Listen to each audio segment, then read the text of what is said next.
Magandang gabi po sa inyong lahat. Tayo po ngayon ay nasa ikalawang linggo sa panahon ng Adbyento. At kung ating mapapansin ang mga pagbasa natin sa nakaraang mga araw at sa loob ng panahon ng Adbyentong ito, iisa po ang itinuturo sa atin ito o isa ang pinopoint out nito, ang kapiestahan ng kapanganakan ng ating Panginoong Hesus. Sa isang ordinaryong manggagawa, or not necessarily ordinaryong manggagawa, pero sa isang nagtatrabaho, mayroong tinatawag na bago siya tanggapin o bago niya tanggapin ang isang trabaho sa isang kumpanya, for example, mayroong tinatawag na job description. Ano yung job description? Dito nakasulat kung ano ang kanyang gawain, ano ang kanyang magiging trabaho sa kumpanya.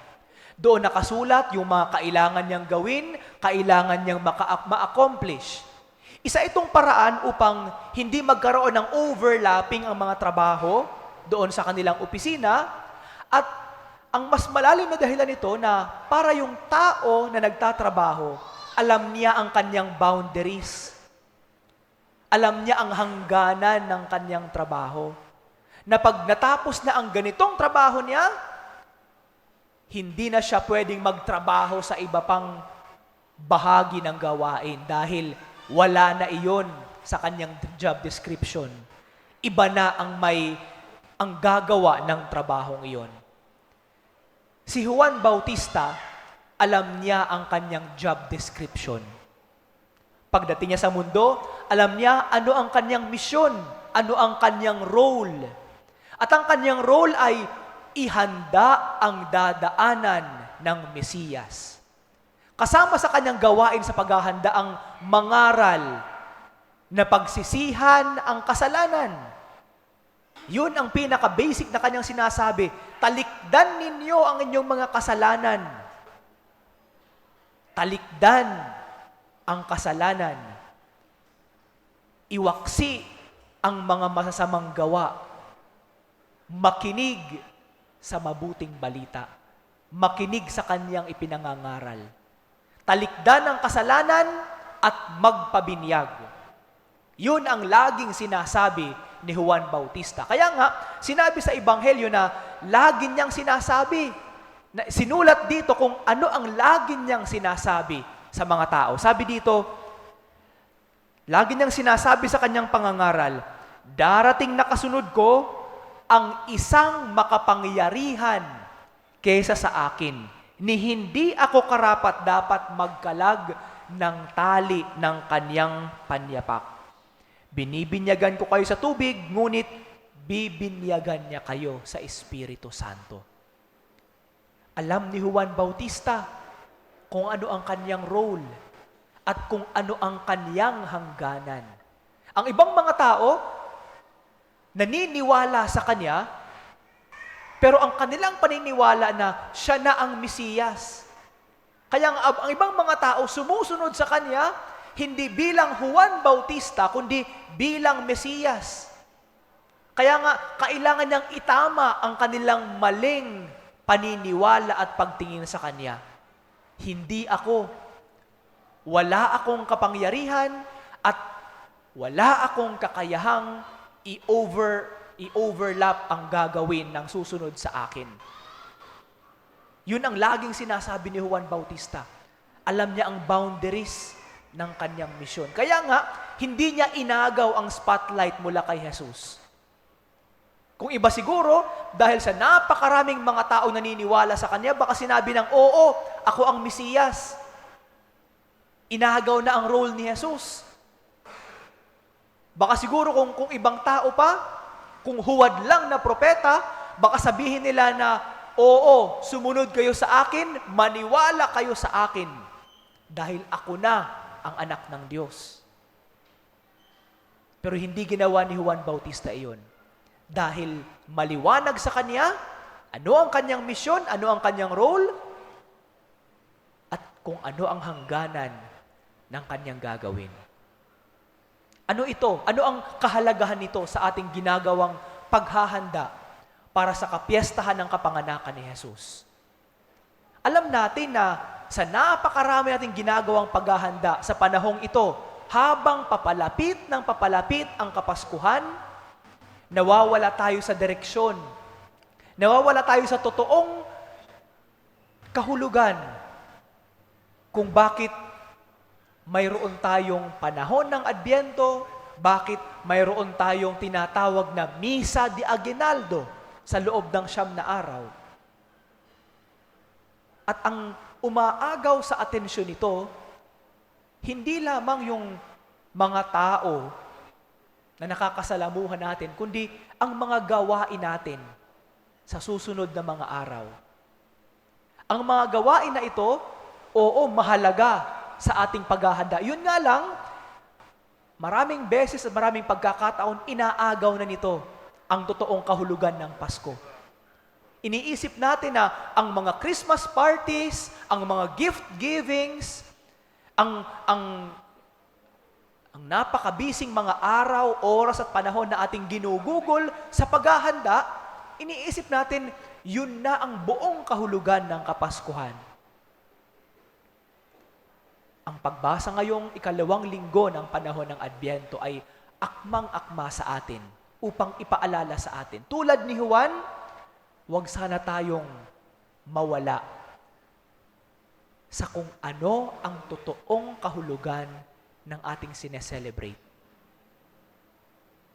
Huwag sana nating hayaan na ang pagod, ang puyat, ang napakaraming mga kaliwat ka ng mga schedules natin sa Christmas parties at family reunions ang siyang magtanggal sa atin, magwala sa ating focus sa espiritu ng Kapaskuhan.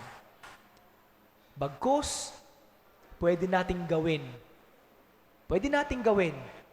na ang mga activities natin sa susunod na mga araw ang siyang magturo sa atin.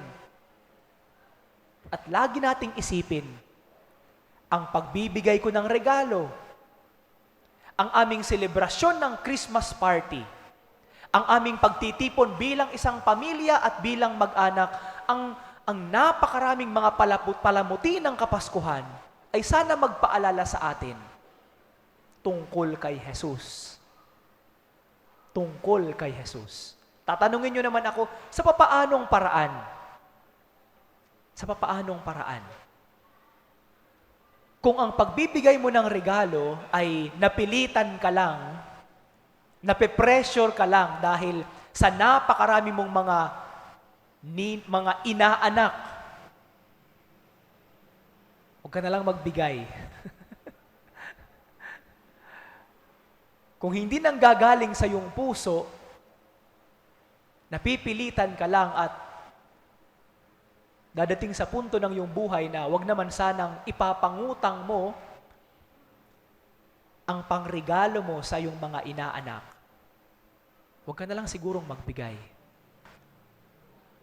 Dahil ito ang magiging dahilan para hindi lamang hindi mo maramdaman ang espiritu ng Pasko, kundi mawala sa iyong isip ang totoong kahulugan ng pagbibigay.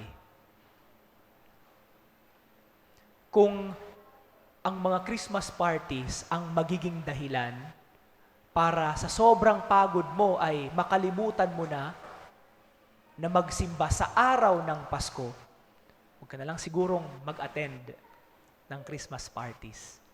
Pero, kung ang mga Christmas parties ang magtuturo sa iyo na ginagawa mo ito dahil sa espiritu ng Pasko bilang isang selebrasyon ng paghahanda upang ipaalala sa bawat isang nag-a-attend na malapit na ang Pasko, na hindi mawala ang ating focus sa totoong selebrasyon ng Pasko, pwede nating gawin iyon. Mga kapatid, sa 2 linggo ng panahon ng Adbyento, iisa po ang ipinapaalala sa atin. Ang mga bagay na ating gagawin sa susunod na mga araw, magdadala sa atin ng pagod, mapupuyat tayo. Ang iba nga siguro ay mamumulubi. Pero sana, nanggagaling sa puso at naiintindihan natin, bakit kailangan kong magbigay ng aginaldo? Bakit mayroong Christmas parties? Bakit mahalaga ang pagtitipon namin bilang isang pamilya at bilang isang mag-anak? Bakit magpupuyat at mapapagod ako sa simbang gabi? Ito ay dahil kay Jesus. At kung alam natin na ang kahulugan at dahilan ng lahat ng ito ay dahil kay Jesus, maiintindihan natin at malalaman natin na ang Pasko ay hindi lamang panahon ng selebrasyon, isang panahon ng paghahanda sa pagtanggap kay Jesus. Isa sa pinakamahalagang paraan ng paghahanda. Hindi lamang ang aginaldo, hindi lamang ang magagandang damit, hindi lamang ang ating kondisyon ng ating katawan at isip, kundi ang ating espiritu. At ang pinakamabisang paghahanda na ating gagawin ay ang maglinis ng ating puso mula sa mga kasalanan na ating nagawa.